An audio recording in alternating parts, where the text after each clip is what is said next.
Bonjour, chers étudiants, chères étudiantes. Donc, dans cette vidéo-là, nous allons voir le corrigé de deuxième exercice de la première série. Donc, voici l'exercice 2. Donc, à partir de la fonction d'étude u égale xy, le tableau ci-dessous donne les points de trois courbes d'indifférence pour un consommateur. Alors, dans cet exercice-là, nous allons voir ce qu'on appelle la courbe d'indifférence, la carte d'indifférence. On va voir aussi le taux marginal de substitution, le TMS. On va voir comment on détermine l'équation de la droite budgétaire.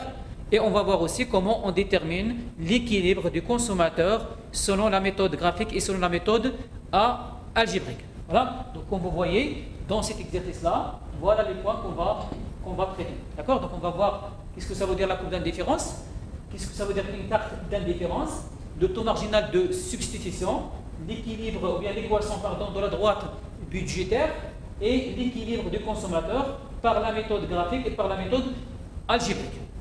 Alors, donc, comme vous voyez, nous avons trois niveaux de satisfaction, d'accord?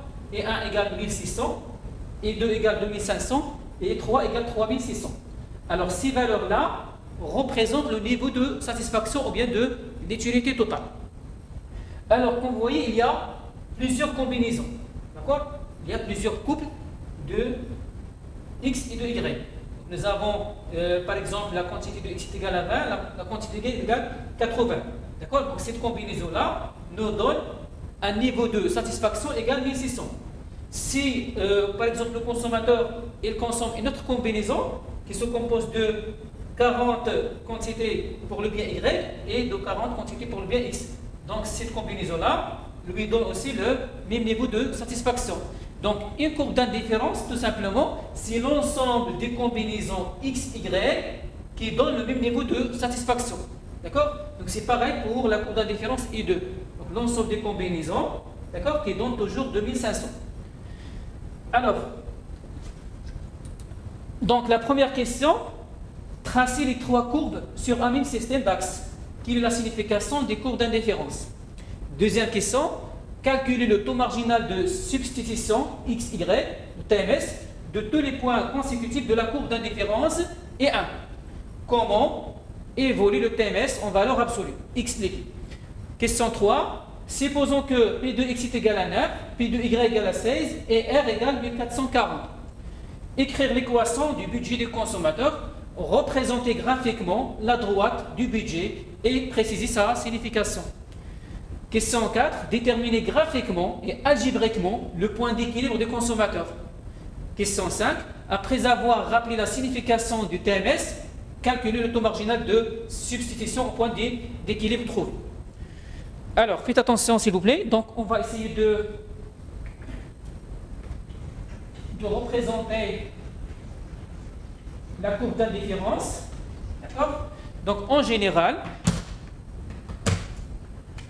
la forme générale d'une courbe d'indifférence est comme suit. Donc, sur l'axe des ordonnées, nous avons le bien y. Sur l'axe des abscisses, nous avons le bien x. Alors, la forme générale d'une courbe d'indifférence, donc, elle est décroissante, d'accord, et convexe par rapport à l'origine. Alors, d'après la définition d'une courbe d'indifférence, donc c'est l'ensemble des combinaisons qui donnent le même niveau de satisfaction. Ça veut dire quoi? Ça veut dire que si on a le point A qui se compose de YA et de XA, donc si le consommateur consomme cette combinaison-là, il va avoir un niveau de satisfaction, utilité totale, 1. D'accord? Ça, c'est la courbe d'indifférence 1. Alors, si le consommateur, par exemple, consomme une autre combinaison, B, qui se compose de YBXB, d'accord, il va avoir aussi le même niveau de satisfaction. Donc, le niveau de satisfaction du point A égale le niveau de satisfaction du point B, parce que les deux points se trouvent sur la même courbe d'indifférence. Donc, une courbe d'indifférence, c'est l'ensemble des combinaisons A, B, C, ainsi de suite, qui donnent le même niveau de satisfaction. D'accord? Alors, l'ensemble des courbes d'indifférence, si on a par exemple la courbe d'indifférence E2 et une autre courbe d'indifférence E3, donc l'ensemble des courbes d'indifférence constitue ce qu'on appelle une carte d'indifférence. D'accord? Donc E1 plus E2 plus E3 constitue ce qu'on appelle une carte d'indifférence. Alors la différence entre ces deux courbes-là, bien ces trois courbes, c'est que plus on s'éloigne de l'origine, d'accord, plus on se déplace vers la droite, plus le niveau de satisfaction augmente. Autrement dit, le niveau de satisfaction de la courbe d'indifférence est 2, supérieur au niveau de satisfaction de la courbe d'indifférence est 1, supérieur à au niveau de satisfaction de la courbe d'indifférence est 3, ainsi de suite. D'accord? Alors, comme vous voyez, quand le consommateur se déplace du point A vers le point B, d'accord? Alors, elle fait quoi?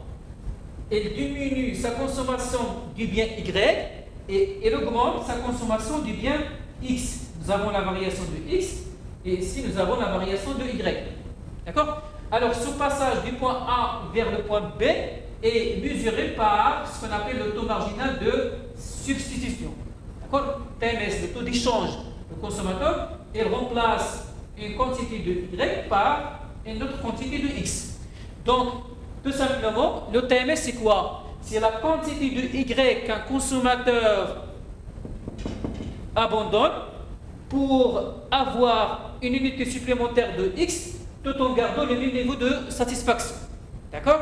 Donc, si le consommateur veut toujours garder le même niveau de satisfaction, donc il doit diminuer sa consommation du bien Y et d'augmenter sa consommation du bien X. D'accord? Donc, le TMS, le taux marginal de substitution, égale tout simplement la variation de Y sur la variation de X. D'accord? Alors, on commence par la première question. Tracer les trois courbes sur un même système d'axes qui est la signification des courbes d'indifférence. Alors voilà, donc d'après le tableau qu'on a présenté tout à l'heure, d'accord? Donc le niveau de satisfaction est 1 égale 1600. Donc nous avons la combinaison A, la combinaison B, la combinaison C et la combinaison D. Donc les quatre combinaisons donnent le même niveau de satisfaction, qui est de 1600. D'accord? Alors la troisième courbe est 3600. Donc pour pouvoir représenter graphiquement une courbe d'indifférence, il suffit de représenter les différentes composantes ou bien les différentes combinaisons qui constituent cette courbe-là. Alors, comme vous voyez, alors ça c'est le point d'équilibre.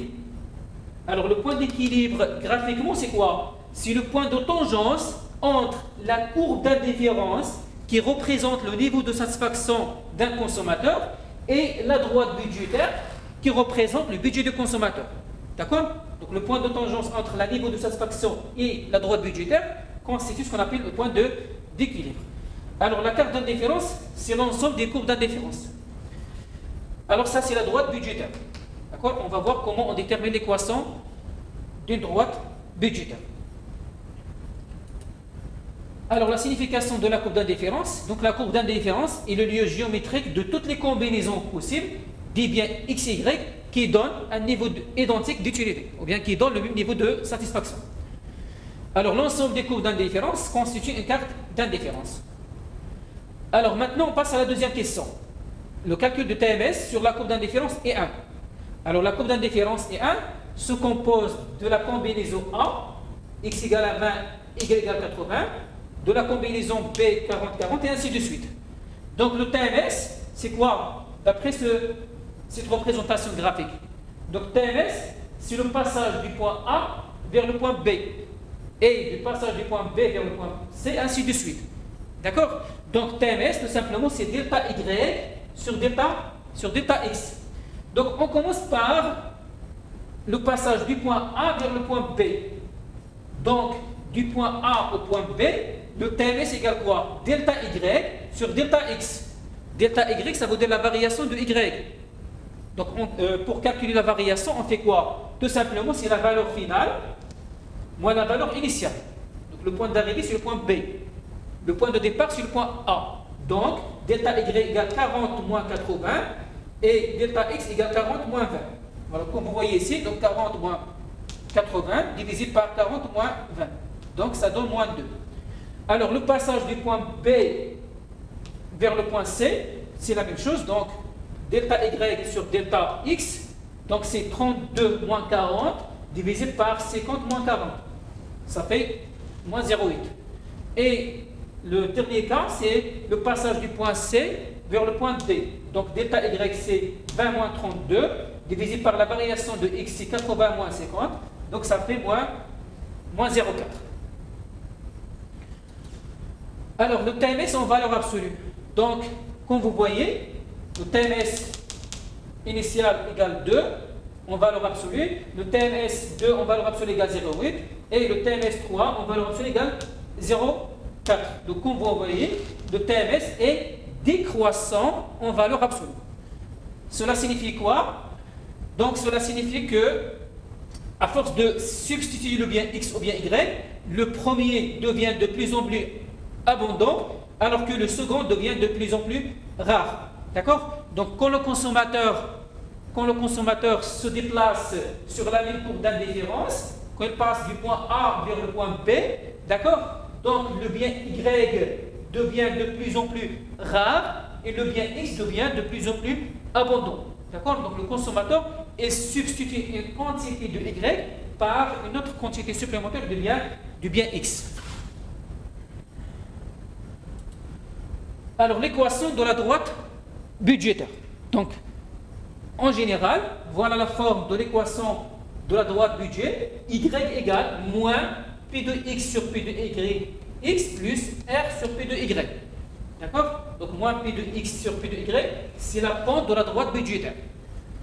Alors, donc comme vous voyez, on a remplacé le prix de x par sa valeur, le prix de y par sa valeur. Aussi, on a remplacé R par sa valeur et le prix de y par sa valeur. Donc notre équation de la droite budgétaire, c'est moins 9 sur 16 x plus 90. Donc 90, c'est 1440 divisé par 16. Alors, quelle est la signification de la droite budget? Donc tout simplement, la droite budgétaire, c'est l'ensemble des combinaisons qui épuisent le budget du consommateur. Autrement dit, donc si par exemple on a le bien x, le bien y, d'accord? S'il vous demande par exemple de tracer la droite budgétaire, d'accord? Donc pour représenter graphiquement une droite, il suffit de déterminer 2 points. Alors les 2 points les plus célèbres ou bien les plus simples pour représenter la droite budgétaire, c'est toujours R sur le prix de Y et R sur le prix de X. D'accord? Alors si d'après cette équation-là, d'accord, Y égale quoi? Moins P de X sur P de Y, X plus R sur P de Y. Alors, si X est égal à 0, d'accord? Si x est égal à 0, ça veut dire quoi? Ça veut dire que y égale R sur P de y. D'accord? Si le consommateur n'achète pas le bien x, d'accord? X est égal à 0, ça veut dire que le consommateur n'achète que le bien y. Donc, si le consommateur n'achète pas le bien x, donc la totalité du budget du consommateur sera consacrée à l'achat du bien y. D'accord? Donc, R sur P de y. C'est le budget consacré à l'achat du bien y. Si y est égal à 0, ça veut dire que le consommateur n'achète que le bien x. Alors dans ce cas-là, le budget du consommateur sera consacré à l'achat du bien x. D'accord? Donc R sur P de y, R sur P de x. Et voilà la droite budget. Alors sa signification, signifie que la droite budgétaire signifie économiquement toutes les combinaisons qui épuisent le budget du consommateur. Ça veut dire quoi? Ça veut dire que si on a cette combinaison A, d'accord? Si le consommateur achète la combinaison A, YA, XA, ça veut dire qu'il a dépensé la totalité de son revenu. S'il achète une autre combinaison B, ça veut dire qu'il a dépensé la totalité de son budget, ainsi de suite. Donc, la droite budgétaire, c'est l'ensemble des combinaisons qui épuisent le budget de consommateur. Voilà la signification. Donc la droite budget est le lieu géométrique de toutes les combinaisons des biens dont la dépense est identique au revenu disponible du consommateur. Alors, la détermination des points d'équilibre. Donc, on distingue entre deux méthodes. Il y a ce qu'on appelle la méthode graphique et il y a la méthode algébrique. Donc, la méthode graphique, tout simplement, c'est le point de tangence entre la droite budgétaire et la courbe d'indifférence. D'accord? Donc, le point de tangence entre la courbe d'indifférence et la droite budgétaire représente ce qu'on appelle le point d'équilibre. D'accord? Alors, la méthode algébrique. Alors, dans ce cas-là, il faut d'abord, pour déterminer ce qu'on appelle l'équilibre de consommateur par la méthode algébrique ou bien la combinaison optimale, il faut d'abord déterminer ce qu'on appelle le problème du consommateur. D'accord? Donc, le consommateur a deux problèmes. Soit il cherche à maximiser sa satisfaction sous contrainte budgétaire, ou bien il cherche à minimiser son revenu sous contrainte d'utilité. Alors, comment on distingue entre les deux problèmes? Donc, c'est R connu, si on a la valeur de R, et on cherche la valeur de l'utilité totale qui est inconnue, dans ce cas-là, on a un problème d'optimisation par maximisation. D'accord? Donc, si on a R, donc le consommateur cherche quoi? Cherche la valeur de l'utilité. L'utilité, c'est la satisfaction. Le consommateur cherche toujours à maximiser sa satisfaction. Donc, on a un problème de maximisation. Donc, maximiser sous contrainte de R égale X P de X plus Y P de Y. D'accord? Si ce n'est pas le cas, c'est R inconnu et l'utilité totale connue. Donc, R inconnu, donc on cherche la valeur de R. Alors, R, c'est quoi? C'est de l'argent, c'est de dépenses, d'accord? C'est du budget. Donc, le consommateur cherche toujours à minimiser ses dépenses. Du coup, on aura un problème de minimisation. Donc, un problème d'optimisation par minimisation. Donc, minimiser R égale XP de X plus YP de Y sous contrainte de l'utilité. D'accord? Donc, le consommateur ne doit pas dépasser son niveau d'utilité. Dans ce cas-là, le consommateur ne doit pas dépasser cette valeur-là, la valeur de R. D'accord? Donc, en général, la fonction contrainte est toujours connue. Donc, pour résoudre ces deux problèmes, nous avons trois méthodes. Il y a la méthode de substitution, la méthode de TMS à l'équilibre et la méthode de Lagrange. Alors, le problème de consommateur. Alors, puisque dans notre cas, on a la valeur de R, donc R connu égale 1440, et on cherche la valeur de l'utilité. Donc, on a un problème de maximisation. Donc, maximiser U égale XY, sous contrainte de R égale 1440 égale le prix de X fois X plus le prix de Y fois Y. Alors, on va voir la méthode de substitution. Alors, pour cette méthode-là, il y a trois étapes. Donc, la première étape, on détermine ce qu'on appelle l'équation de la droite budgétaire. D'accord? On a déjà fait ça. Donc, Y égale moins 9 sur 16X plus 90. D'accord? Ça, c'est l'équation de la droite budgétaire. Ça, c'est la première étape pour la méthode de substitution. Donc, une fois que je détermine l'équation de la droite budgétaire, je fais quoi? Je remplace Y par son expression dans la fonction objective. D'accord? Alors, la fonction objective dans notre cas, c'est quoi? C'est l'utilité. C'est ça l'objectif du consommateur, c'est de maximiser l'utilité. Donc, je remplace Y par son expression, ça veut dire par ça, dans la fonction objective. Alors, comme ça, on aura quoi? On aura une fonction à une seule variable. D'accord? Quand je remplace Y par cette expression-là, je vais trouver quoi? Je vais trouver une fonction à une seule variable, qui est X. Voilà, donc si je remplace Y, donc j'aurai quoi? U égale, voilà, donc X multiplié par Y. D'accord? Donc on a remplacé Y par cette expression-là. Donc on développe, on trouve quoi? Moins 9 sur 16 X au carré, parce que X fois X, plus 90 X. Alors, on a fait ça. Après, on fait quoi? Donc la fonction d'utilité est maximale si la dérivée première est égale à 0 et la dérivée seconde inférieure à 0. Alors, la condition de premier ordre, U' est égale à 0. Donc, la dérivée première de l'utilité totale, d'accord? Donc, on a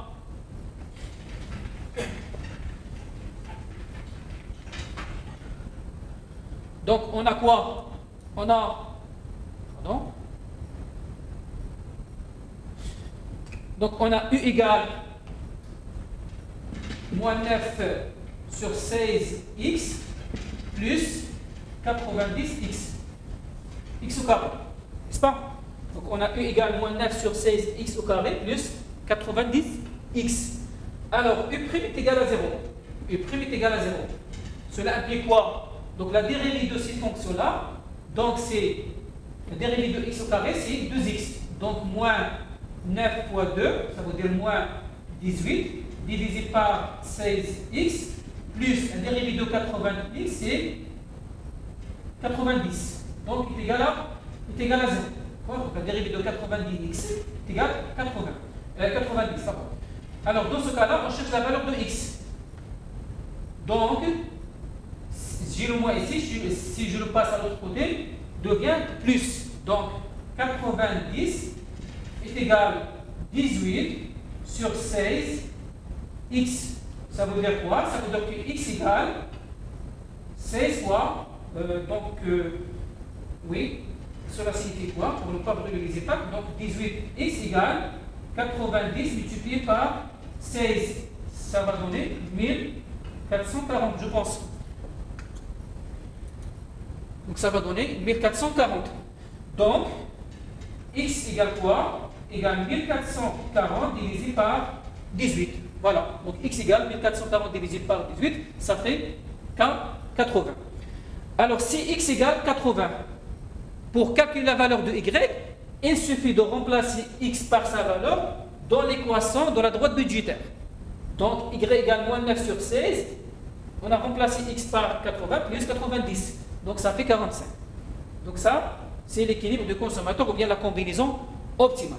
La condition de second ordre, c'est la dérivée seconde inférieure à 0. La dérivée seconde, ça veut dire quoi? Ça veut dire la dérivée de la dérivée. Donc voilà la dérivée première, égale moins 18 sur 16, x plus 90. Donc la dérivée de ça, c'est moins 18 sur 16. Donc il est inférieur à 0. Alors, puisque la dérivée seconde inférieure à 0, on dit que cette fonction d'utilité est maximale. D'accord? Alors, pour calculer l'utilité totale, il suffit de remplacer x et y par leur valeur dans la fonction d'utilité qu'on a. Donc, on a u égale xy, on a trouvé x égale 80, y égale à 45. Donc, 80 multiplié par 45, ça fait 3600. Alors, maintenant, on passe à la question 5. Donc la question 5, la signification du taux marginal de substitution. Alors le TMS mesure la quantité du bien Y qu'un consommateur doit abandonner pour avoir une unité supplémentaire du bien X tout en gardant le même niveau de satisfaction. Alors maintenant on va calculer le TMS au point d'équilibre. Donc à l'équilibre, nous avons quoi? TMS égale l'utilité marginale de X sur l'utilité marginale de Y.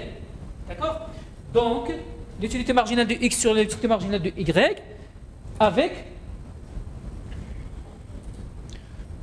bien sûr l'utilité marginale de x égale la dérivée première de l'utilité totale, d'accord? Donc TMS, donc le taux marginal de substitution égale l'utilité marginale de x sur l'utilité marginale de y, ce qu'on appelle l'expression économique de TMS, avec l'utilité marginale du bien x égale la dérivée première de l'utilité totale par rapport à x. Alors on remplace l'utilité totale par son expression, donc égale x, y, donc la dérivée par rapport à x. Alors quand je fais la dérivée par rapport à x, donc x variable, y constant. D'accord? Donc la dérivée de x, y par rapport à x, donc je prends la constante, d'accord? Je garde la constante. Et j'applique la dérivée sur la variable. Donc la dérivée de x est égale à 1. Donc 1 fois y, c'est y. Et pour l'utilité marginale de y, tout simplement, c'est la dérivée de l'utilité totale par rapport à y. Donc c'est xy, d'accord, prime, par rapport à y. Alors, donc quand je fais la dérivée par rapport à y, donc je considère y comme variable et x comme constante. Donc je prends la constante, x, la dérivée de y c'est 1. D'accord? Donc 1 fois x c'est x. D'accord? Donc l'utilité marginale de x sur l'utilité marginale de y, je remplace l'utilité marginale de x par son expression, donc y, l'utilité marginale de y c'est x. D'après la combinaison optimale qu'on a trouvée tout à l'heure, on a trouvé y égale 45, x égale 80. Donc 45 sur 80 égale 0,56. Alors, quelle est la signification de cette valeur-là? D'accord? Ou bien on peut calculer TMS autrement. C'est le prix de x sur le prix de y égale 9 sur 16 égale 0,56. Alors, quelle est la signification de ce résultat-là? Donc, à l'équilibre, TMS, on a l'utilité marginale de x sur l'utilité marginale de y égale P de x sur P de y. D'accord? Donc, on écrit ça que dans le cas, dans le point d'équilibre. À l'équilibre, on peut écrire ça. L'utilité marginale de x sur l'utilité marginale de y égale P de x sur P de y. Alors, la signification économique du TMS. Donc, TMS égale 0,56 signifie que le consommateur doit abandonner 0,56 unités de bien y pour avoir une unité supplémentaire de x s'il veut garder le même niveau de satisfaction. D'accord? Tout en gardant le même niveau de satisfaction. Donc, voilà pour l'exercice 2. Donc, on s'arrête à ce niveau-là. Et à la prochaine vidéo, Inch'Allah. Merci de votre attention.